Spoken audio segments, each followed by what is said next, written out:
Hello and welcome, and in today's video I'm going to share with you the 10 most popular Ark tames according to AI. So without further ado, let's get straight into it. In at number 10 we've got the Spino, and the reason why this creature is here as they are very versatile creatures that can thrive in both land and water environments. Their ability to move efficiently in water makes them valuable for traversing rivers, lakes, and oceans, and obviously this makes them well suited for coastal and island bases. Spinos are also very powerful combat tames with unique spin attacks that deal large areas of effective damage. This makes them effective against both land and water creatures, providing players with a reliable option for combat situations. Spinos are also proficient at gathering a variety of resources, including meat and hide. Their ability to harvest from both animals and water creatures makes them useful for obtaining a diverse range of materials. Spinos also have very decent movement speed, allowing players to traverse landscapes quickly. This speed can be advantageous for exploration, escaping threats, and reaching destinations efficiently. Also, the Spinos' ability to move underwater adds an element of surprise and escape during encounters. This semi-aquatic nature can be beneficial in evading pursuers or exploring underwater caves. The Spinosaurus also has a distinctive and imposing appearance, making it visually appealing to many players. The unique design of the Spino does contribute to its popularity. Compared to some other higher tier creatures like the Giga, the Spino are also considered more accessible and easy to tame, so this accessibility makes them a popular choice for players at various stages of the game. Next up, we have got the Snow Owl, and this creature is here as they have a very unique ability that allows them to restore the health of itself and nearby creatures. This makes it a valuable support creature for both PvE and PvP scenarios.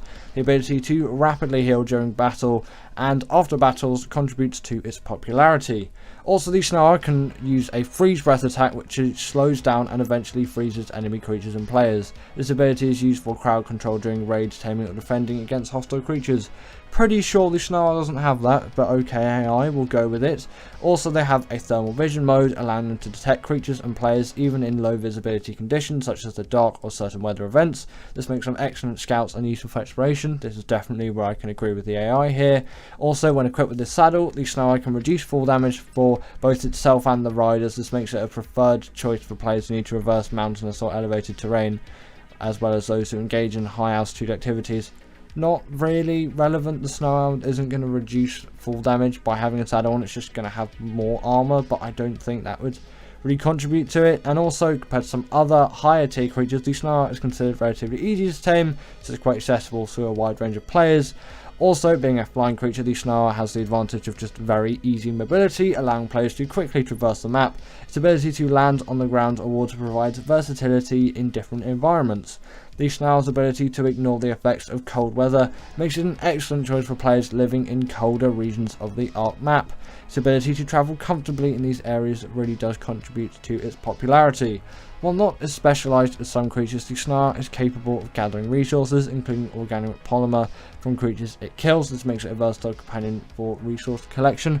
Not really sure if it's that great at gathering organic polymer. Obviously it can, but it wouldn't be up there for my organic polymer farming creature. And also, they definitely can't use a freeze breath attack, but I would definitely say this is a popular creature. It's just some of the reasons why it got them a little bit wrong. Next up, we have got the Velonosaur, and this creature is here as they have unique ranged attack that involves firing quills or spikes at a rapid rate. This attack makes them extremely effective against both creatures and players, allowing them to deal damage quickly and effectively. Velonosaurs are also very versatile creatures that excel in various roles. They are effective in both offensive and defensive situations, making them valuable assets for raiding, defending bases, or engaging in large-scale battles. Also, the Velonosaur has quite a decent mobility, allowing them to move quickly on both land and in water. This versatility in movement makes them adaptable to different environments and scenarios. Also, Velonosaurs can enter a turret mode where they maintain stationary but unleash their projectile attack in a 360-degree radius, providing a powerful defense capability for bases. In this mode, they automatically target and attack nearby threats. Compared to some other powerful creatures, the Velonosaur is also considered very easy to tame. Velonosaurs are capable of harvesting a variety of resources from creatures they defeat, including hide, meat, and organic polymer. Don't know why it talks about that so much, but there are definitely some other creatures which I would say are better, but obviously, again, it can. And also, lastly, Velonosaurs are relatively efficient when it comes to taming and can be a great addition to the player's tame creature dossier. That's great, I guess. Next up, we have got the Giganotosaurus, and this creature is here as they have a very extremely high base damage output, making them one of the most powerful and offensive creatures in the game. Their attacks can quickly shred through structures, defenses, and enemy creatures, making them highly effective for raiding and combat scenarios. Gigas also possess a massive health pool, making them incredibly durable. This high health allows them to soak up significant amounts of damage, including turret fire, raids, and the combination of high damage and health makes them formidable in both offense and defense. The Gigas also sheer size can be intimidating to defenders and rival tribes. The psychological impact of encountering a Giga can create a sense of fear and deterrence among other players, potentially influencing the outcome of battles and negotiations. Also, Gigas have a unique range mechanic. When they take a certain amount of damage, they enter a rage mode. Yes, they do have that, but I don't think that does contribute to their popularity. And also, while primarily an offensive creature, Gigas can also be used defensively. Their ability to deal with enemy creatures and structures makes them versatile assets for raiding parties, but doesn't really say they're good for defense. It just says, yeah, they can attack enemy creatures and structures, but that's more offensive. And also, they're associated with endgame stuff, and players look up to taming them. Next up, we have got the Theory, and this creature is extremely versatile, and because of that, it does excel in various roles. They're effective in combat, resource gathering, and harvesting, making them valuable assets in many aspects of the game. Theories also have the ability to gather a wide variety of resources efficiently. They're particularly effective for gathering wood, thatch, fibre, and berries, especially fibre, to be honest, from my opinion, as that is just such a great resource to get.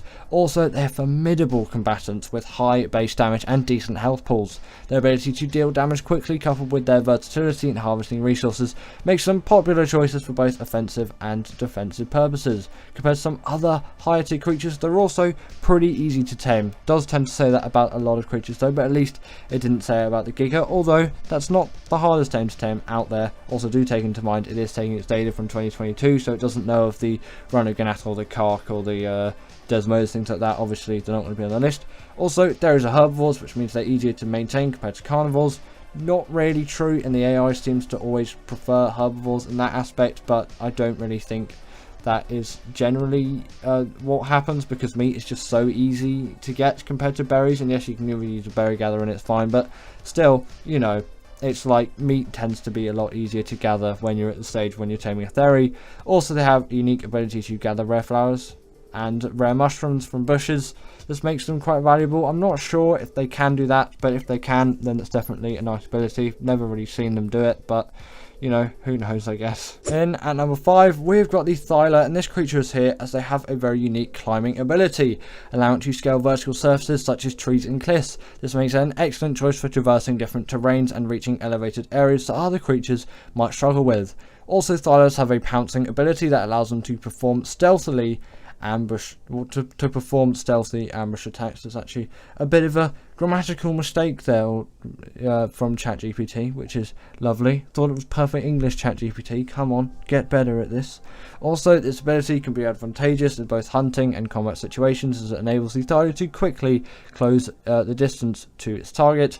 Thylas also have a very decent base damage output with their slashing attacks, which makes them very effective in combat against various other creatures, and their agility allows them to maneuver well during fights. Thylas are very versatile, that can be used in various purposes. They're effective hunters, scouts, and even mounts for travelling across different biomes. Their adaptability makes them valuable for players with diverse playstyles. They're also relatively fast and agile, making them suitable for quick travel across the map. Their climbing ability also allows them to take shortcuts and navigate through the challenging landscapes more efficiently. Thylas are also considered more accessible compared to some of the larger and more dangerous creatures in Ark. This makes them very popular as well, as they're quite reliable and versatile. Thylas can also be found in various biomes, including redwood forests and jungles. The ability to thrive in different environments that makes them suitable for exploration and survival in the different regions of Ark. And also the Thylas' unique appearance, resembling a mix between a marsupial and a big cat, makes it visually appealing to many players. The creature's design contributes to its popularity among Ark enthusiasts. I would have also talked about the bleed ability there. As you can see, it's doing that to that Kentra there, and it definitely did have the bleed ability in 2022, so it doesn't really have a reason, a date reason to not talk about that, as it's 2022, reasonably up to date, you would say. And yeah, that's the only one critique I would say, but largely I would say yes, this creature is a very popular one. Next up, we have got the Rock Drake, and this creature is here as they possess the ability to climb on vertical surfaces and glide through the air. This makes it highly versatile for traversing challenging terrain, scaling cliffs, and reaching otherwise inaccessible areas. The combination of climbing and gliding provides a significant mobility advantage. Rock Drakes also have natural camouflage, which enables them to blend into their surroundings when they stay still. This makes them effective for stealthy approaches, ambushes, and avoiding detection by hostile creatures or players. Rock Drakes also have natural armor that provides them with increased durability in combat situations, and this added protection makes them more resilient when facing enemy creatures or engaging in battles. Rock Drakes also emit bioluminescent light, which can be helpful in dark environments such as the Aberration biome. More of a map, but okay. This feature also aids in visibility and exploration in low light conditions. I don't really remember the Rock Drake glowing in a way, but it might do.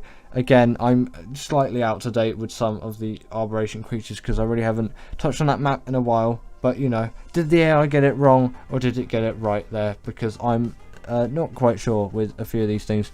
And also, taming a Rock Drake involves a unique process, including stealing Rock Drake eggs and raising them. The challenge of attaining the Rock Drake eggs adds an element of excitement.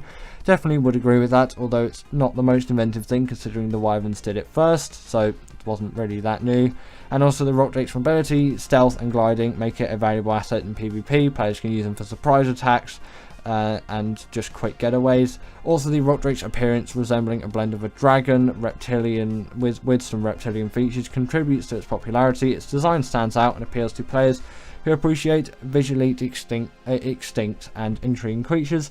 Largely would agree, it might have got a few things here wrong, or it might not, but the Rock Drake largely is very popular. In at number 3, we have got the Quetzal, and this creature is here as it has a platform saddle, allowing players to build structures on its back. This feature makes it more mobile and versatile than some other flyers across around the map, and such as Argies and Pteranodons. Also, the Quetz has a substantial weight capacity, making it an efficient and reliable creature for transporting heavy loads of resources, tame creatures or equipment across long distances. Being a flying creature, the Quetzal also allows players to traverse the map quickly and efficiently. Its ability to fly over obstacles and terrain makes it an ideal choice for exploration and transportation. It is still quite slow though.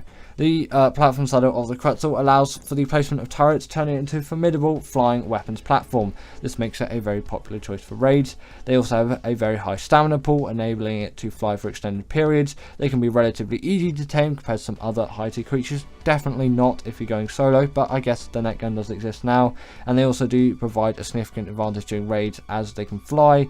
And also, over time, the Quetzal has become very iconic to the Ark community due to its versatility and utility. Bit of an odd choice to put it in at number 3 though. In at number 2, we have got the Argy, and this creature is very versatile that can fill various roles, making it useful for different aspects of gameplay. It can serve as transport, a combatant, or a resource gatherer. The Argy also has a platform saddle, which is not true whatsoever, so I'm just going to skip all over that. It says, yeah, it's not as large as the Quetzal's one, but you can still build up a base with it. No, you can't. What are you doing there?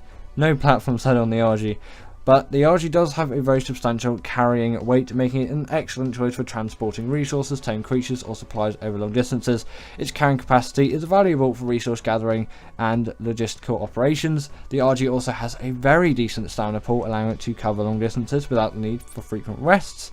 The Argy is also a formidable combat creature. Its ability to grab smaller creatures in its talons and carry them over and drop them from a height, this makes it an effective predator. Also, its natural attack capabilities make it useful for defending against hostile creatures or players. Compared to some other flying creatures, the Argy is considered relatively easy to tame.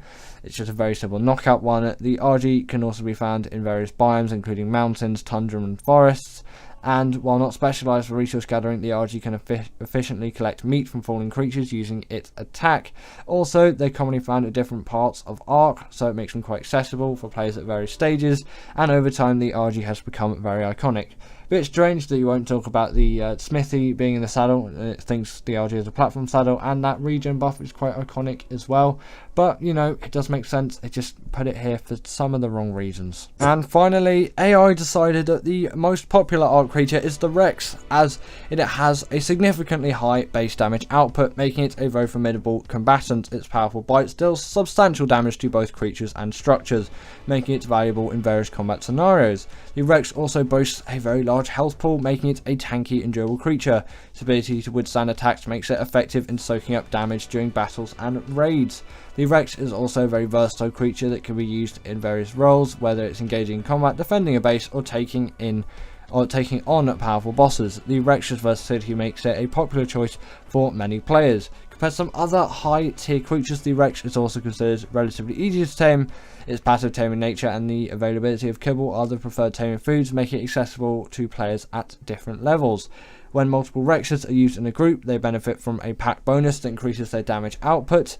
This synergy makes a pack of Rexes even more formidable. Don't know why it always says this. Rexes do not have the pack buff. ChatGPT, I should probably tell it one day, and maybe it will finally get it right. Also, the Rex is a preferred choice for many players in boss fights, especially the high level bosses. Its combination of high damage output, durability and versatility makes it a reliable option for tackling challenging encounters. Rexes can also be found in various biomes, so they're very accessible, and also their imposing size and fearsome appearance contribute to its effectiveness in both offensive and defensive roles.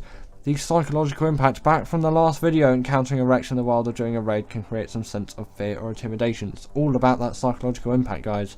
And again, apparently the Rex has also become very iconic, and I would agree with that, but you know, it's all about that psychological impact. Just all about the psychological impact. So thank you to my wonderful patrons Ekaterina Puchkova, Karina Thorne, Dominic Masajewski and Ethan Tapia, who have all supported me through Patreon or through YouTube memberships. If you want to join this list, then go join Patreon or YouTube members, but thanks to all of these guys.